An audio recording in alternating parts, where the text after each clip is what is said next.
আহ্বান জগৎ বিখ্যাত বেস্ট সেলার আত্ম উন্নয়নমূলক বইয়ের Bangla audio book listening understand and apply. My dear lovely audience, এই প্রথমবারের মতো আহ্বানে শুরু হয়েছে ডেল কার্নেগি এর লেখা জগৎ বিখ্যাত বই the art of public speaking. শুরু হচ্ছে বইটির সপ্তম অংশ। অধ্যায় 7, মঞ্চে আরোহণ ও ব্যক্তিত্ব। কার্নেগি কারিগরি ইনস্টিটিউটে একবার 100 জন খ্যাতনামা ব্যবসায়ীর মেধা সম্পর্কে সাক্ষাৎকার গ্রহণ করেন। যুদ্ধকালে সৈনিকদের যেভাবে পরীক্ষা নেওয়া হয় ঠিক সেভাবেই এই পরীক্ষা গ্রহণ করা হয়। এই পরীক্ষার ভিত্তিতে ইনস্টিটিউট ঘোষণা করে যে ব্যবসায়ে মেধার চাইতে ব্যক্তিত্বে সাফল্য লাভ ঘটে অনেক বেশি। এটি একটি গুরুত্বপূর্ণ ঘোষণা, ব্যবসায়ীদের জন্য অত্যন্ত মূল্যবান, শিক্ষাবিদদের জন্য মূল্যবান পেশাদার লেখকদের জন্য, বক্তাদের জন্য। ব্যক্তিত্ব প্রস্তুতির কথা বাদ দিলে জনসভার বক্তৃতায় সাফল্যের সবচাইতে গুরুত্বপূর্ণ উপাদান। অলঙ্কারপূর্ণ বক্তৃতায় বলেছেন অ্যালবার্ট হুবার্ট, শব্দ নয় বক্তৃতা দান পদ্ধতিরই জয় হয়। অর্থাৎ ধারণার চাইতে চিন্তার চাইতে প্রকাশভঙ্গিরই গুরুত্ব বেশি। কিন্তু ব্যক্তিত্ব হচ্ছে অস্পষ্ট ও ছলনাময় ব্যাপার। সেগুলি সৌরভের যেমন কোনো বিশ্লেষণ করা যায় না, ব্যক্তিত্ব ঠিক তেমনই অস্পষ্ট। এটা হচ্ছে একজন মানুষের শারীরিক, মানসিক, মন মেজাজ, ধ্যান ধারণা, সাহস, অভিজ্ঞতা, অভিরুচি, শিক্ষা, প্রশিক্ষণ, উদ্যোগ, উদ্দীপনা প্রভৃতির মিলিত নামের আইনস্টাইনের আপেক্ষিকতাবাদের মতো এটিও একটি জটিল বিষয়, যা সামান্যই বোঝা যায়। উত্তরাধিকার ও পরিবেশের ভিত্তিতেই ব্যক্তিত্ব যাচাই করা হয় এবং এটা পরিবর্তন বা উন্নয়ন অসম্ভব। তবে এটাকে চেষ্টার মাধ্যমে সামান্য উন্নত করা যায়, গতিশীল ও আকর্ষণীয় করা যায়। সর্বতোভাবে চেষ্টা করলে অবশ্যই প্রকৃতি প্রদত্ত এই শক্তির বিকাশ সম্ভব। বিষয়টি আমাদের সকলের কাছেই বিশেষ গুরুত্বপূর্ণ। তবে উন্নয়নের সম্ভাবনা সীমিত হলেও এই ব্যাপারে চেষ্টা চালানো অবশ্যই প্রয়োজন। আপনি যদি আপনার ব্যক্তিত্বের সুস্পষ্ট প্রকাশ ঘটাতে চান, শ্রোতাদের সামনে ক্লান্ত দেহে যাবেন না। ক্লান্ত বক্তা কখনো দর্শক শ্রোতাদের দৃষ্টি আকর্ষণে সক্ষম হয় না। সর্বশেষ মুহূর্ত পর্যন্তই আপনার পরিস্থিতি ও পরিকল্পনা সম্পর্কে চিন্তা করবেন, যাতে কোনো ভুল ত্রুটি হতে না পারে। এভাবে প্রস্তুতি নিলে সঠিকভাবেই বক্তব্য পেশ করা সহজতর হবে। তবে যে সময় চলে গেছে সে সময়ের জন্য মনে চিন্তা রেখে প্রস্তুতি নিলে আপনি শারীরিক ও মানসিকভাবে দুর্বল হয়ে পড়বেন। যে সময় গেছে তা নয়, যে সময় হাতে আছে তাকে কাজে লাগাবার চিন্তা করুন। সেভাবে প্রস্তুতি গ্রহণই উত্তম পন্থা। বিকেল 4টায় যদি কোনো কমিটি বৈঠকে আপনার গুরুত্বপূর্ণ ভাষণ দেওয়ার কথা থাকে, তাহলে হালকা মধ্যাহ্নভোজ গ্রহণ করুন, অতঃপর বিশ্রাম নিন। শারীরিক ও মানসিক বিশ্রামের ফাঁকে বিষয়টি ভেবে নিন। সুভাষণের জন্যে এই বিশ্রাম বিশেষ প্রয়োজন। গোরান্ডিন ফার সাধারণত রাতে বন্ধুদের সামান্য কথোপকথনের পরই বিদায় সম্ভাষণ জানাতেন। তিনি তার বক্তব্য সম্পর্কে চিন্তা করার সময় এবং বিশ্রাম নেওয়ার জন্য বন্ধুদের তার স্বামীর কাছে বসিয়ে নিজের কাজে চলে যেতেন। মাদাম নর্ডিকা বলেছেন যে সুবক্তা হতে হলে অথবা সুভাষণ প্রস্তুত করতে হলে সামাজিক ক্রিয়াকর্ম, বন্ধুদের সাথে সাক্ষাৎকার, খাদ্য গ্রহণ প্রভৃতি সকল বিষয়েই সংযম পালন করা প্রয়োজন। আপনি যখন কোনো গুরুত্বপূর্ণ ভাষণের কথা চিন্তা করবেন, তখন আপনাকে ক্ষুধা সম্পর্কে অবশ্যই সাবধান হতে হবে। প্রয়োজন আছে তাই সামান্য খাদ্য গ্রহণ করুন। হেনরি ওয়ার্ড বেচার রাতে বক্তৃতার প্রস্তুতি হিসাবে রোববার বিকেল 5টায় হালকা খাবার গ্রহণ করতেন। এই খাবারে থাকতো সামান্য নাস্তা ও সামান্য দুধ। এর বেশি তিনি আর কোনো খাবার খেতেন না। মাদার মেলবা বলেছেন, যে রাতে আমি গান গাই সে রাতের আগে বিকেল 5টায় আমি নৈশভোজ গ্রহণ করি। সে খাদ্যে থাকে সামান্য মাছ মুরগির মাংস, সামান্য রুটি এবং পানি অথবা মিষ্টি, রুটি ও আপেল। ফলে গান গাওয়ার সময় আমি নিজেকে অত্যন্ত হালকা অনুভব করি। রাতে অনুষ্ঠান শেষে অবশ্য আমি ক্ষুধার্ত হয়ে পড়ি। একজন পেশাদার বক্তা হয়েও দৈনিক 2 ঘন্টা বক্তৃতা দানের অভ্যাস করার আগে আমি বুঝতে পারতাম না কেন মেলবা বেকার উপরোক্ত পদ্ধতি অনুসরণ করতেন। কিন্তু অভিজ্ঞতা লাভ করে আমি বুঝতে পেরেছিলাম যে যেদিন আমি গুরুভোজন করে কোনোরূপ বিশ্রাম না নিয়ে মঞ্চে দাঁড়াতাম, সেদিন হয় শারীরিক বা মানসিক বা বক্তৃতার দিক দিয়ে আমি অসুবিধায় পড়তাম। মনে হতো আমার পেটের খাবার আমাকে বক্তৃতা করতে বাধা দিচ্ছে, আমার শরীর ভারী হয়ে আছে। পেডারোভস্কি বলেছেন, কোনো কনসার্ট পার্টিতে অংশগ্রহণের আগে তিনি যেদিন গুরুভোজন অর্থাৎ নিজের ইচ্ছা অনুযায়ী খাবার খেতেন, সেই দিন তার শরীর ভারী হয়ে যেত এবং মঞ্চে হাতের আঙ্গুল চলতো না ঠিকভাবে। মনে হতো আঙ্গুলগুলো ভারী হয়ে গেছে ভীষণভাবে। মঞ্চে হাতের আঙ্গুল চলতো না ঠিকভাবে, মনে হতো আঙ্গুলগুলো ভারী হয়ে গেছে ভীষণভাবে। ফলে সেদিন তার অনুষ্ঠান জমতো না। শ্রোতার আকর্ষণ বক্তা হতে বক্তাই ভিন্নতর হয় কেন? আপনার স্মরণশক্তি যেন ভোঁতা হয়ে না পড়ে, কারণ এটা অতীব গুরুত্বপূর্ণ। একজন বক্তা এবং বক্তৃতা শিক্ষকের যেসব প্রাথমিক গুণাবলী প্রয়োজন তা হচ্ছে চেতনা, সজীবতা ও উদ্যম। বর্ণহাস যেভাবে বসন্তের শস্যক্ষেত্রে জমায়েত হয়, ঠিক সেভাবে প্রাণবন্ত বক্তার চতুর্দিকেও হয় শ্রোতার সমাবেশ। লন্ডনের হাইড পার্কে আমি ঠিক এরূপ অবস্থা অবলোকন করেছি। মার্বেল তোরণের পাশে দাঁড়িয়ে যে কোনো জাতের, ধর্মের, বর্ণের বা দেশের মানুষই বক্তৃতা করতে পারেন। রোববারের বিকেলে যে কোনো একটা ক্যাথলিক ধর্মের বৈশিষ্ট্য, কার্ল মার্কসের অর্থনৈতিক দর্শন অথবা ভারতের মুসলমানদের 2জন স্ত্রী রাখার যৌক্তিকতা ব্যাখ্যা করে বক্তৃতা করতে পারেন। বক্তৃতা করতে পারেন যে কোনো বিষয়ে। আমি দেখেছি একজন বক্তাকে ঘিরে ধরেছেন শত শত শ্রোতা, অপর বক্তা বক্তৃতা করছেন প্রায় শূন্য মাঠে। কেন? বক্তৃতার বিষয়বস্তুর জন্যই কি এরূপ হয়? না, এর কারণ হচ্ছে বক্তা এবং বক্তৃতা। যে বক্তা বক্তব্য বিষয় যাই হোক না কেন তা পেশ করতে পারেন আকর্ষণীয় ভঙ্গিতে, সুললিত ও প্রাঞ্জল ভাষায়, সেই বক্তার প্রতি শ্রোতা আকর্ষিত হন বেশি। তার চেতনা, সজীবতা বক্তৃতাকে করে তোলে জীবন্ত, ফলে তা সকল শ্রোতাকে এত কাছে টেনে আনে। এক্ষেত্রে বিষয়ের গুরুত্ব এবং বৈশিষ্ট্য নয়, প্রকাশভঙ্গিরই প্রাধান্য। জেনারেল লি যখন তার বাহিনী সহ আত্মসমর্পণ করতে আসেন, তখন তার পরনে ছিল ধোপগ্রস্ত নতুন পোশাক এবং কোমরে ঝোলানো ছিল মূল্যবান তরবারি। অ্যান্টের পরনে ছিল তখন শুধুমাত্র সাধারণ শার্ট ও পায়জামা, গায়ে ছিল না কোনো কোট।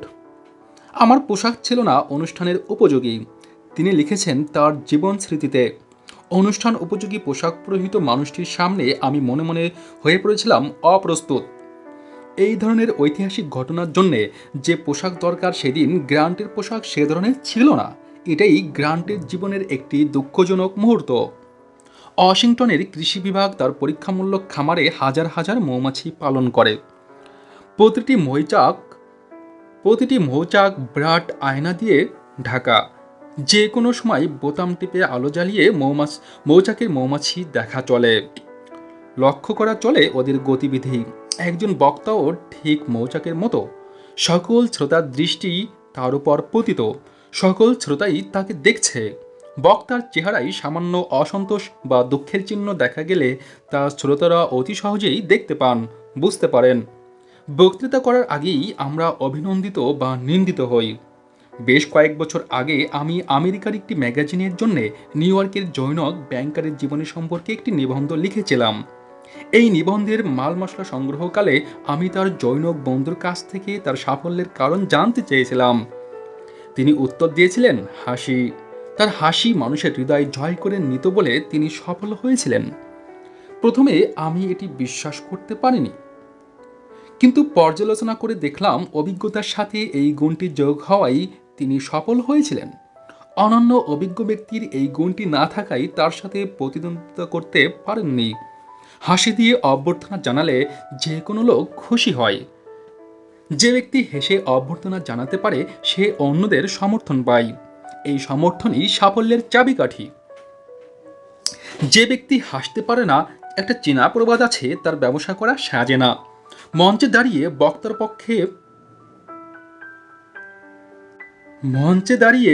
বক্তার পক্ষে হাসি মুখ করা কি শ্রোতাদের স্বাগত জানানো নয়? আমি এক্ষেত্রে ব্রুকলিন বাণিজ্য সংস্থার পরিচালিত একটি কোর্সে অংশগ্রহণকারী জনৈক ছাত্রের কথা উল্লেখ করব। সে ছাত্রটি সবসময় শ্রোতাদের সামনে হাসি মুখে দাঁড়াতো। সে যে কাজ করতো তা হাসি মুখেই করত। হাসি সবসময় তার ঠোঁটে লেগেই থাকতো। ফলে সহসাই এই সাদা হাস্যমুখ সকলের দৃষ্টি আকর্ষণ করত। বক্তা হিসেবে যে সফল বা সুবক্তা না হলেও সে যা বলতো হাসি মুখে বলতো বলে সবাই তার প্রতি আকর্ষণ অনুভব করত। অর্থাৎ বক্তৃতা করার আগেই সে শ্রোতাদের জয় করে নিত। কিন্তু আমি এমনও দেখেছি যে বক্তা অত্যন্ত গম্ভীর মনোভাব নিয়ে মঞ্চে দাঁড়ান, গুরুত্বপূর্ণ বিষয় প্রকাশ করে অত্যন্ত গম্ভীরভাবে তিনি শ্রোতাদের মন জয় করতে ব্যর্থ হন। অর্থাৎ মঞ্চে তাকে দেখেই শ্রোতাদের মনে সৃষ্টি হয় বিরূপ প্রতিক্রিয়া। এই ধরনের মুখ কালো করা বক্তা বক্তৃতা শেষ করে ফেলুক, এটাই শ্রোতারা কামনা করেন। ফলে তাদের বক্তৃতা গুরুত্বপূর্ণ হলেও শ্রোতাদের মনে দাগ কাটে না। আমরা যদি আমাদের শ্রোতাদের প্রতি আগ্রহী হই, বলেছেন অধ্যাপক ওভারস্ট্রিট, মানব চরিত্র বিশ্লেষণ করতে গিয়ে শ্রোতারাও আমাদের প্রতি আকৃষ্ট হবে। আমরা যদি শ্রোতাদের প্রতি ভুরুকুটি করি, শ্রোতারাও প্রকাশ্যে বা অপ্রকাশ্যে আমাদের প্রতি ভুরুকুটি করবে। আমরা তাদের যদি অবজ্ঞা করি, তারাও আমাদের প্রতি অবজ্ঞা করবে। আমরা যদি ধৃষ্টতাপূর্ণ ও দাম্ভিক হই, শ্রোতাদের কাছ থেকে পাবো আমরা অনুরূপ ব্যবহার। সুতরাং বক্তৃতা করার আগেই আমরা অভিনন্দিত বা ধিকৃত হব। আমরা যেরূপ আচরণ করব, জবাবও পাবো ঠিক অনুরূপ। সুতরাং সৎ ব্যবহার পেতে হলে আমাদের ব্যবহারও হতে হবে সৎ। শ্রোতাদের একত্রিতকরণ। একজন সাধারণ বক্তা হিসেবে আমি বহু বিকেলে একটি হলে আগত বিক্ষিপ্ত জনতার উদ্দেশ্যে বক্তৃতা করেছি এবং রাতে একই হলে একত্রিত বা দলবদ্ধ শ্রোতাদের উদ্দেশ্যেও বক্তৃতা করেছি। বিকেলের শ্রোতারা কোনো একটি কথা শুনে উচ্চস্বরে হেসেছে, রাতের শ্রোতারা কিন্তু হাসেনি, তবে মুচকি হাসির চিহ্ন তাদের চোখে মুখে ফুটেছে। বিকেলের শ্রোতারা সেক্ষেত্রে মনোযোগী ছিল না, রাতের শ্রোতাদের ক্ষেত্রে গভীর মনোযোগী দেখেছি। কেন এমন হয়? এর একটা কারণ এই যে বিকেলে বয়স্ক মহিলা এবং শিশুরা আসে, এরা তেমন মনোযোগী হতে পারে না। রাতের শ্রোতাদের মধ্যে এদের সংখ্যা তেমন থাকে না, সুতরাং তারা হয় মনোযোগী। তবে এটা একটা আংশিক ব্যাখ্যা মাত্র। তবে আসল তথ্য হচ্ছে এই যে শ্রোতারা বিচ্ছিন্নভাবে বসলে তাদের মনকে সহজে আকর্ষণ করা যায় না। তাদের মধ্যেকার শূন্যস্থান বা খালি চেয়ারগুলো যেন তাদের মনকেও শূন্য করে খালি করে রাখে। হেনরি ওয়ার্ড বেচার তার ইয়েল বক্তৃতায় বলেছেন, মানুষ প্রায়ই জিজ্ঞেস করেন, ক্ষুদ্র জনতা হতে বহুতর সমাবেশে বক্তৃতা করা কি আপনার জন্য অধিকতর প্রেরণাদায়ক হয় না? না, আমি উত্তর দেই, 1000 লোকের সামনে দাঁড়ালে আমার বক্তৃতা যেরূপ হয়, মাত্র 12 জন লোকের সামনেও হয় ঠিক অনুরূপ। তবে এই 12 জনকে বসতে হবে ঘন হয়ে কাছাকাছি।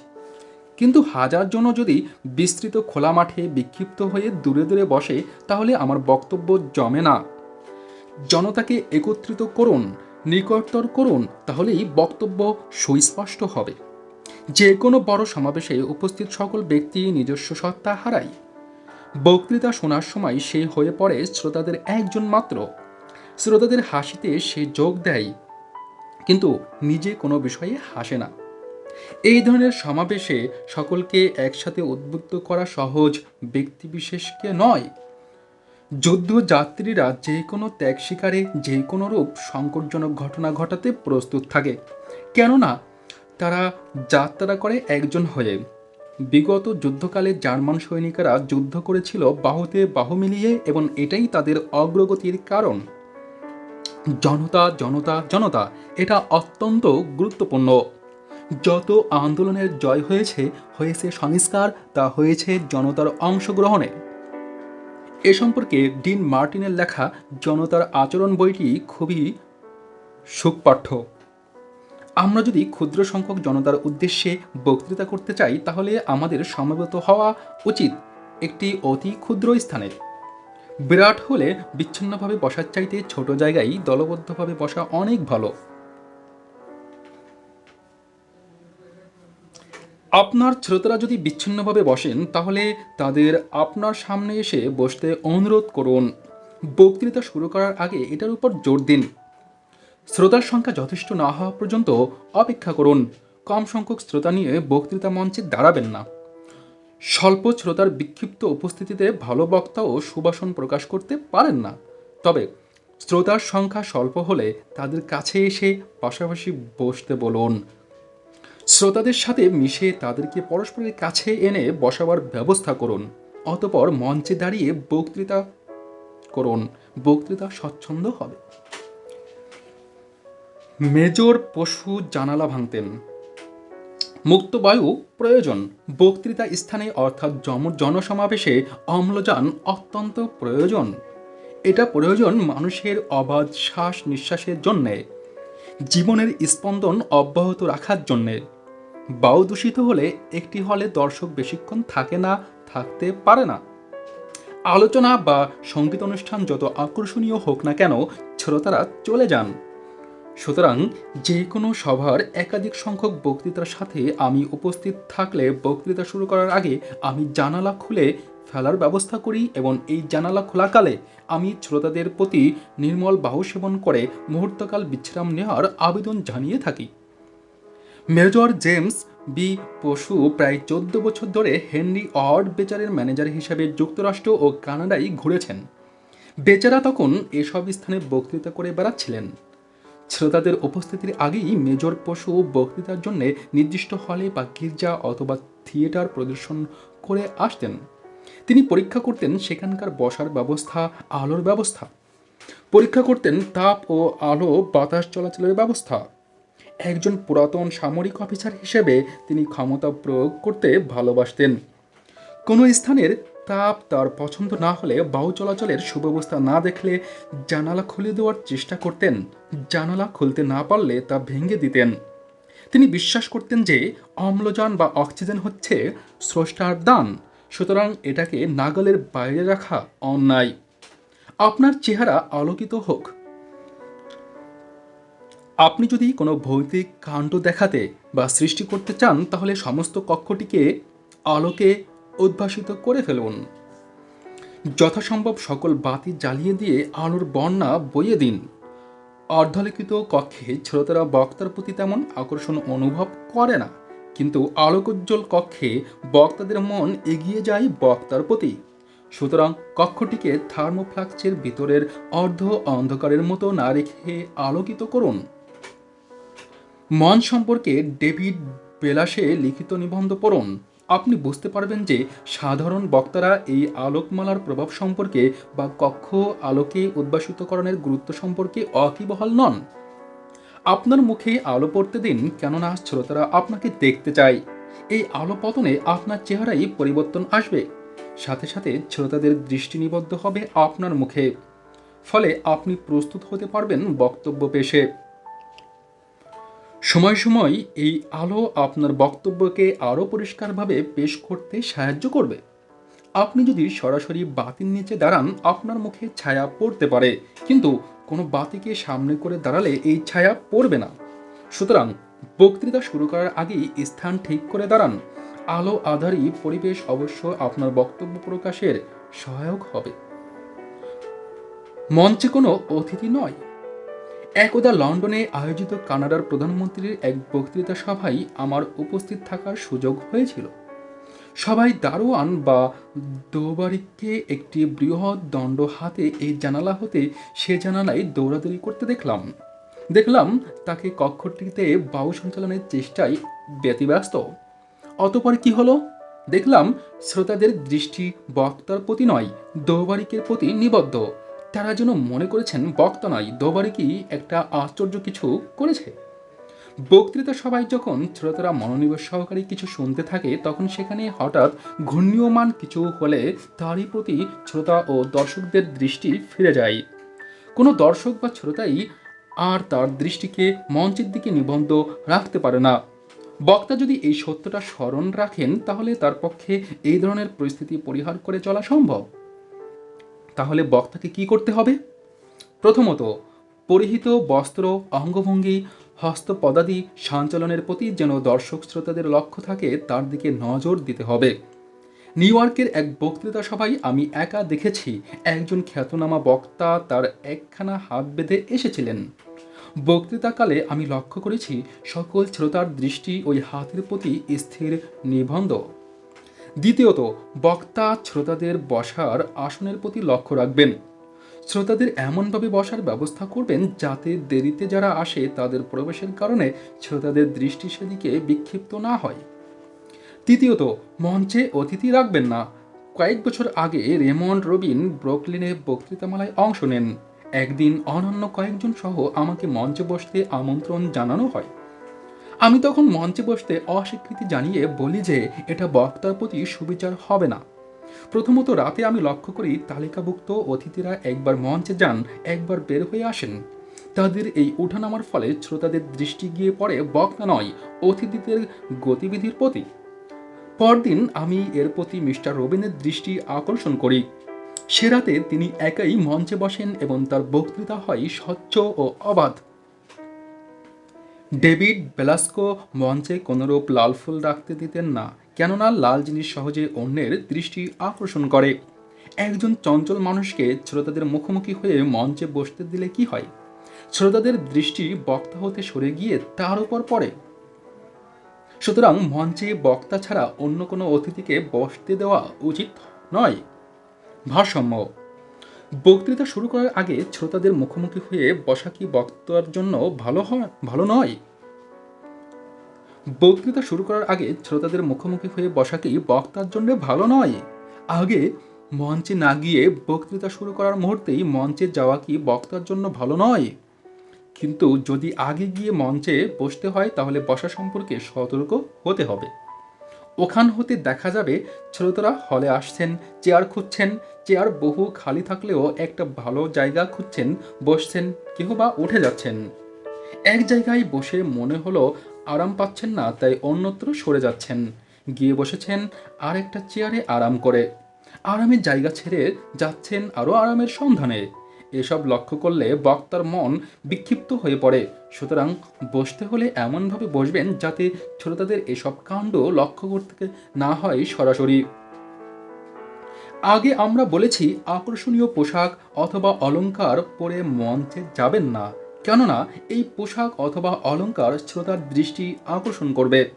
আরও একটি কারণ আছে, এই পোশাক বা অলংকার আপনার দুর্বলতা বলে মনে হবে। শ্রোতাদের মনে জাগবে আপনার দুর্বলতার কথা। তারা মনে করবে দুর্বলতা ঢাকার জন্যই আকর্ষণীয় পোশাক বা অলংকারের এই বহর। সুতরাং স্বাভাবিক পোশাকে মঞ্চে যান, ব্যক্তিত্ব ফুটিয়ে তোলার চেষ্টা করুন, ফলে আপনার দৃঢ় মনোভাব ব্যক্ত হবে। বক্তব্য পেশকালে ভারসাম্য রক্ষিত হবে। বক্তৃতা করতে দাঁড়িয়ে তড়িঘড়ি করে বক্তৃতা শুরু করবেন না। দীর্ঘশ্বাস নিন এবং শ্রোতাদের প্রতি দৃষ্টি বুলিয়ে নিন। হলে কোথাও কোনো গণ্ডগোল বা শব্দ হচ্ছে মনে হলে তা থেমে যাওয়া পর্যন্ত অপেক্ষা করুন। বুক উঁচু করে দাঁড়ান। শুধুমাত্র বক্তৃতা করতে দাঁড়িয়ে নয়, বাড়িতেও এরূপভাবে দাঁড়াতে অভ্যাস করুন। নিয়মিত এরূপ অভ্যাস করলে শ্রোতাদের সামনে বক্তৃতা মঞ্চে দাঁড়াতে গেলে স্বাভাবিক নিয়মেই আপনার দাঁড়ানোর ভঙ্গিতে দৃঢ় মনোভাব ফুটে উঠবে। লুথার এইচ গুলিক তার কর্মক্ষম জীবন বইতে লিখেছেন, 10 জনের মধ্যে একজন লোক নিজের জীবনকে দৃঢ়ভাবে গড়ে তোলার চেষ্টা করে না। ঘাড়কে দৃঢ় রাখলে তা কলারের সাথে ঝুলে পড়ে না।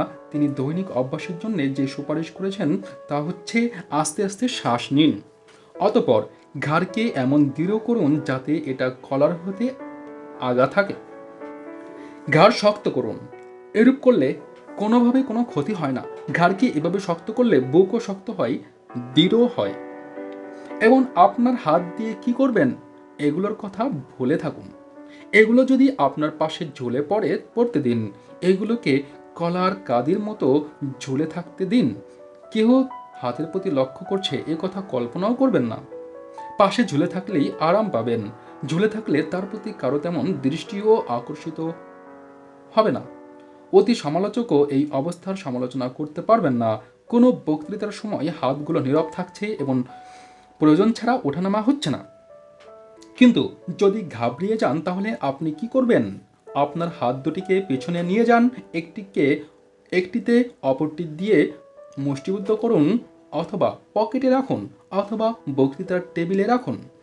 এরূপ করে একটু চিন্তা করলে আপনার স্নায়বিক দুর্বলতা হ্রাস পাবে, মনে অস্বস্তির নতুন উদ্যমের সঞ্চার হবে।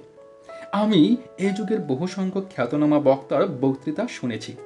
সকলকে না হলে তাদের অনেককে আমি বক্তৃতাকালে পকেটে হাত দিয়ে দাঁড়াতে দেখেছি। বায়রন এরূপ করতেন, চাউনচে এম ডেভ এরূপ করতেন, টেডি রুজভেল্টও এরূপ করতেন। তবে কথা হচ্ছে, আকাশ কখনো ভেঙে পড়ে না, এবং ঝড় বৃষ্টি বাদল হলেও আবার আকাশে সূর্যোদয় হয়। কোনো ব্যক্তি বক্তৃতা করতে গেলে বক্তৃতার বিষয়টি হয় মুখ্য, তার হাত পা কী অবস্থায় আছে তা কোনো আলোচ্য বিষয়ই নয়। তার মন মস্তিষ্ক ঠিক থাকলে হাত পা আপনা আপনি ঠিক থাকতে বাধ্য। মূল কথা হচ্ছে বক্তৃতা, বক্তব্য বিষয় বক্তার অঙ্গভঙ্গি বা হাত পা নয়। অঙ্গভঙ্গি সম্পর্কে এই বইতে যা লেখা হয়েছে তার 10 ভাগের 9 ভাগই ব্যর্থ হয়েছে এর কাজ ও কালি খরচও। অঙ্গভঙ্গি মন হতেই উচ্চারিত হওয়া উচিত। আপনার হৃদয়, মন, ইচ্ছা ও আকাঙ্ক্ষা অনুযায়ী অঙ্গভঙ্গি হয়। তাই সাধারণ ও স্বাভাবিকতার ক্ষুদ্রতম এক বিন্দু বিশাল বা টানের চাইতেও মূল্যবান। অঙ্গভঙ্গি নৈশভোজের পোশাকের মতো কোনো কিছু নয়, এটা মনের অভিব্যক্তিরই বহিঃপ্রকাশ। মন খুশি ও হাস্যোজ্জ্বল অথবা যন্ত্রণা বা দুঃখপূর্ণ থাকলে অঙ্গভঙ্গিতেও তার প্রকাশ ঘটে। এবং কোনো ব্যক্তির অঙ্গভঙ্গি তার ব্যবহৃত দাঁতের ব্রাশের মতো সম্পূর্ণরূপে ব্যক্তিগত ব্যাপার, এবং ব্যক্তিতে পার্থক্য বিরাজমান বিধায়ী তাদের অঙ্গভঙ্গিতে পার্থক্য হবে, এটাই স্বাভাবিক। যে কোনো দু ব্যক্তির অঙ্গভঙ্গি একরূপ হয় না, হতে পারে না। লিঙ্কন কথা বলতেন অত্যন্ত দ্রুত গতিতে, সুতরাং তার অঙ্গভঙ্গিও হতো দ্রুততর। কিন্তু ডগলাচের বেলায় সেরূপ হতো না। এরূপ হলে বরং তা হতো হাস্যকর। লিঙ্কন বলেছেন তার জীবনী রচয়িতা ও আইন অংশীদার হারেন ভন মস্তিষ্ক যেভাবে নাড়তেন, হাত সেভাবে নাড়তেন না। তিনি তার বিবৃতিতে বিশেষ গুরুত্ব আরোপ করতেন, তখন তিনি মস্তিষ্ক সঞ্চালন করতেন। কোনো সময় তিনি মস্তিষ্কে এরূপ ঝাঁকানি দিতেন যেন বিদ্যুৎখণ্ড বিচ্ছুরিত হচ্ছে। বক্তৃতাকালে তিনি কখনো মঞ্চের দিকে তাকাতেন না, অনন্য সাধারণ বক্তার মতো বক্তৃতাকালে এদিক ওদিক তাকাতেন না। বক্তৃতাকালে মঞ্চে কী অবস্থা সৃষ্টি হচ্ছে তা তিনি চিন্তা করতেন না। বক্তৃতাকালে তিনি আস্তে আস্তে অত্যন্ত স্বাভাবিক হয়ে পড়তেন। স্বাভাবিক সাধারণ মানুষের মতোই তিনি কথা বলতেন। তার বক্তব্যে প্রকাশিত হয়ে পড়ত তার দৃঢ় ব্যক্তিত্ব, শ্রোতারা বুঝতে পারতেন তার স্বাতন্ত্র্য। সময় সময় তিনি ডান হাত তুলে শ্রোতাদের প্রতি এমনভাবে নির্দেশ করতেন যে শ্রোতাদের সামনে তখন তার বক্তব্যের অর্থ সুস্পষ্ট হয়ে পড়ত। সময় সময় আনন্দ বা সন্তোষ প্রকাশের জন্যে তিনি একসাথে দু হাত উপরে তুলতেন, ফলে তার বক্তব্য স্পষ্ট হতো। তার এই অঙ্গভঙ্গি অত্যন্ত ফলপ্রসূ হতো, অর্থাৎ এভাবে বক্তৃতার সাথে অঙ্গভঙ্গি যোগ হতো বিধায়ী বক্তব্য হয়ে পড়ত পরিষ্কার। তিনি সব সময় আড়াআড়িভাবে পায়ের পাতার উপর দাঁড়াতেন। তার পায়ের বুড়া আঙ্গুল থাকতো পাশাপাশি, অর্থাৎ তার এক পা অন্য পায়ের পিছনে থাকতো না। তবে শক্ত হবার জন্যে, দৃঢ় হবার জন্যে তিনি কখনো মঞ্চে কিছু করতেন না। সময় সময় অবশ্য তিনি তার পজিশন পরিবর্তন করতেন। এই পরিবর্তনের জন্যে কিন্তু তিনি সামনে বা পিছনে সরে দাঁড়াতেন না। মনকে দৃঢ় করার জন্যে তিনি সময় সময় বাম হাত দিয়ে কোটের বোতাম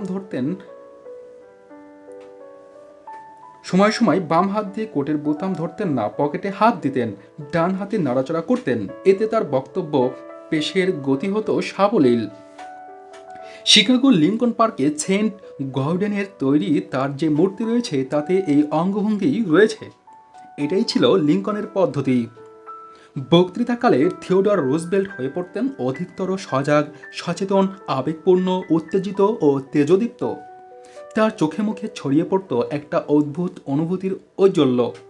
মনে হতো যেন তার দেহটি একটি স্বয়ংক্রিয় যন্ত্র, এবং এই যন্ত্র হতে বেরোচ্ছে বক্তৃতার ধ্বনি।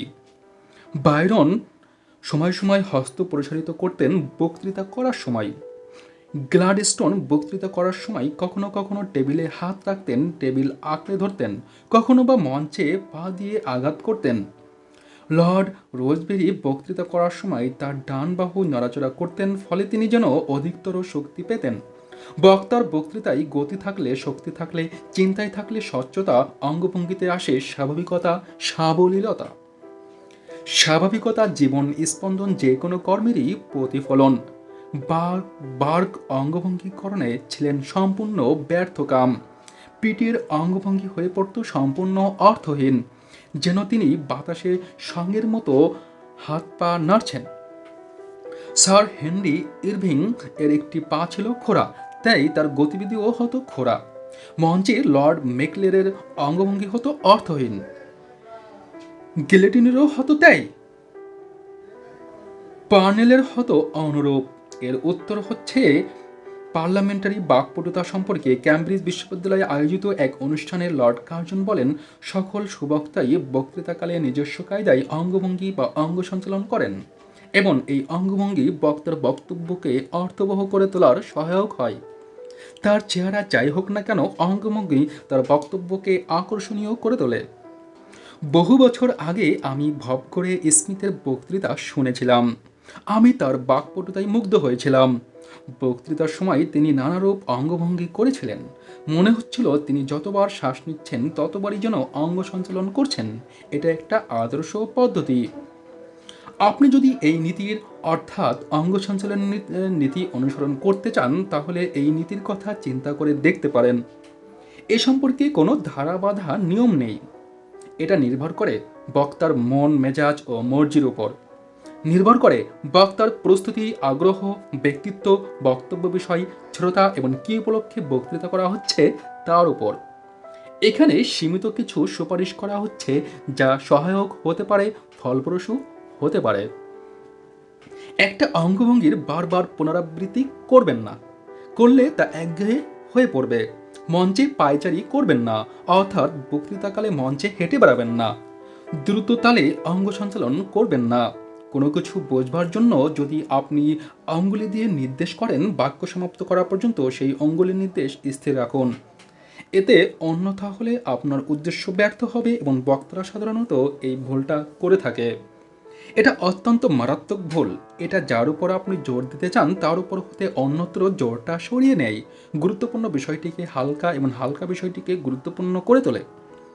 আপনি দর্শকদের সামনে সত্যি সত্যি যখন বক্তৃতা করতে দাঁড়াবেন, তখন ইচ্ছা করে কোনো অঙ্গভঙ্গি করবেন না। স্বাভাবিকভাবে যে অঙ্গভঙ্গি হয় তা হতে দিন।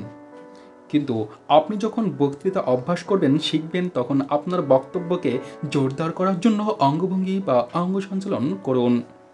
এভাবে অভ্যাস করলে সহজে আপনি বক্তৃতা শিখতে পারবেন এবং দর্শক সম্মুখে বক্তৃতাকালে আপনার অঙ্গ সঞ্চালন হবে অজ্ঞাত ছাড়ে, স্বাভাবিক নিয়মে। বই বন্ধ করুন। বইয়ের ছাপানো পৃষ্ঠা দেখে অঙ্গ সঞ্চালন শেখা যায় না। বক্তৃতাকালে আপনার ধারণা, আপনার চিন্তা, আপনার প্রকাশভঙ্গি যে কোনো শিক্ষকের শিক্ষা পদ্ধতি বা শেখানোর নীতি হতে অনেক বেশি মূল্যবান ও ফলপ্রসূ হবে। অঙ্গভঙ্গি এবং বক্তৃতা সম্পর্কে আমরা যা কিছু বলেছি তা যদি আপনি ভুলে যান, তাহলে আপনি শুধু স্মরণ রাখুন, যদি কোনো লোক শ্রোতাকে অভিভূত করার জন্য মনে প্রাণে দৃঢ় প্রতিজ্ঞ হয়, শ্রোতাদের সম্মতে আনতে পারবে বলে দৃঢ় বিশ্বাসী হয়, তাহলে যে কোনো বিষয় নিয়ে শুরু করে সে সফল হতে পারবে এবং বক্তৃতার সাথে সাথে তার স্বাভাবিক অঙ্গভঙ্গি হবে। তার বক্তৃতার বিষয় জানা না থাকলে এমন হবে যে তার সমালোচনা করা যাবে না, খুঁত ধরা যাবে না। অর্থাৎ ব্যক্তিত্ব ও আত্মবিশ্বাস তাকে জয় করবে। আপনি যদি এটা বিশ্বাস না করবেন, তবে যে কোনো লোককে ধাক্কা দিয়ে ফেলে দিন।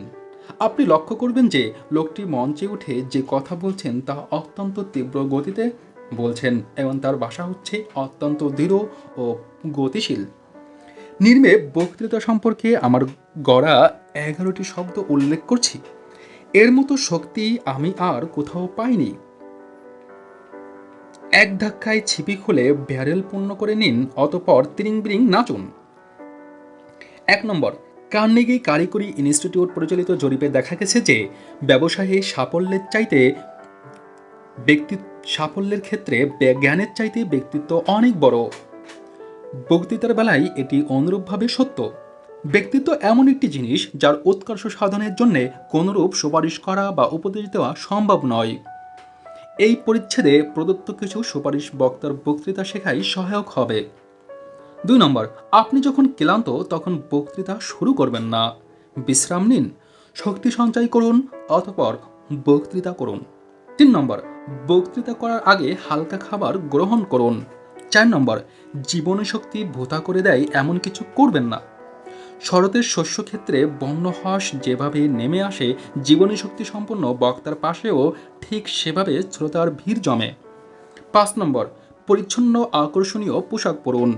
পোশাক আপনার আত্মসম্মান ও আত্মবিশ্বাস বাড়াবে। অপরিচ্ছন্ন পাজামা, ছেঁড়া জুতো, অবিন্যস্ত চুল, কোটের পকেটে কলমের দৃষ্টিগত অবস্থান অথবা অদ্ভুত ধরনের হাত ব্যাগ নিয়ে বক্তা হিসেবে বক্তৃতা মঞ্চে দাঁড়ালে সেই বক্তার প্রতি শ্রোতাদের শ্রদ্ধা জাগে না। 6 নম্বর, হাসি মুখে মঞ্চে যান। শ্রোতারা যেন আপনার দিকে তাকিয়ে এটা উপলব্ধি করে যে আপনি মঞ্চে গিয়ে অত্যন্ত উৎফুল্ল হয়েছেন। পছন্দ আনে বলেছেন অধ্যাপক অভার স্টিট। আমরা যদি আমাদের শ্রোতাদের প্রতি আগ্রহী হই, শ্রোতারাও আমাদের প্রতি আগ্রহী হবেন। বক্তৃতা করার আগেই অনেক সময় আমরা অভিনন্দিত বা নিন্দিত হই। সুতরাং আমরা বক্তৃতা করে শ্রোতাদের সন্তুষ্টি করতে চাই, এরূপ মনোভাবই প্রকাশ করতে হবে। 7 নম্বর, শ্রোতাদের একত্রিত করুন। বিচ্ছিন্নভাবে বসা শ্রোতাদের উপর প্রভাব বিস্তার করা সহজতর নয়। বিচ্ছিন্নভাবে বসা যে কোনো শ্রোতা আপনার বক্তৃতা শুনে হাসতে পারে বা নিন্দা করতে পারে বা অন্যমনস্ক হতে পারে, কিন্তু সকলে একত্রিত হয়ে বসলে বক্তৃতা না শুনে নিজেদের মধ্যে আলাপ আলোচনা জুড়ে দিয়ে অন্যদের অসুবিধা করার অবকাশ থাকে না। 8 নম্বর, যদি শ্রোতার সংখ্যা কম হয় তাহলে তাদের নিয়ে এক ক্ষুদ্র কক্ষে বসুন, মঞ্চে উঠবেন না। শ্রোতাদের সাথে নিয়ে বসুন, আপনার বক্তৃতা শুরু করুন সাধারণ কথোপকথনের নিয়মে, সাধারণ আলোচনার মতো করে। 9 নম্বর, মুক্ত বায়ু চলাচল করতে দিন। 10 নম্বর, হলকে আলোকিত করুন, আলোর বন্যা বইয়ে দিন, এমনভাবে দাঁড়ান যাতে আপনার মুখে আলো পড়ে এবং আপনাকে ভালোভাবে শ্রোতারা দেখতে পায়। 11 নম্বর, আসবাবপত্রের পেছনে দাঁড়াবেন না। চেয়ার টেবিলকে মঞ্চের দিকে পাশে রাখুন, এমনভাবে দাঁড়ান শ্রোতারা আপনাকে সম্পূর্ণরূপে দেখতে পায়। 12 নম্বর, মঞ্চে কোনো অতিথি রাখবেন না। রাখলে নড়াচড়া করবে এবং নড়াচড়া করলে তাদের প্রতি শ্রোতাদের দৃষ্টি পতিত হবে। কোনো শ্রোতারাই কোনো ব্যক্তি বা বস্তু বা পা নড়তে দেখলে তার প্রতি তাকিয়ে পারবেন না, ফলে আপনার বক্তৃতার প্রতি শ্রোতাদের মনোযোগ থাকবে না। Thanks for watching. Like and comment. Subscribe my YouTube channel for more videos.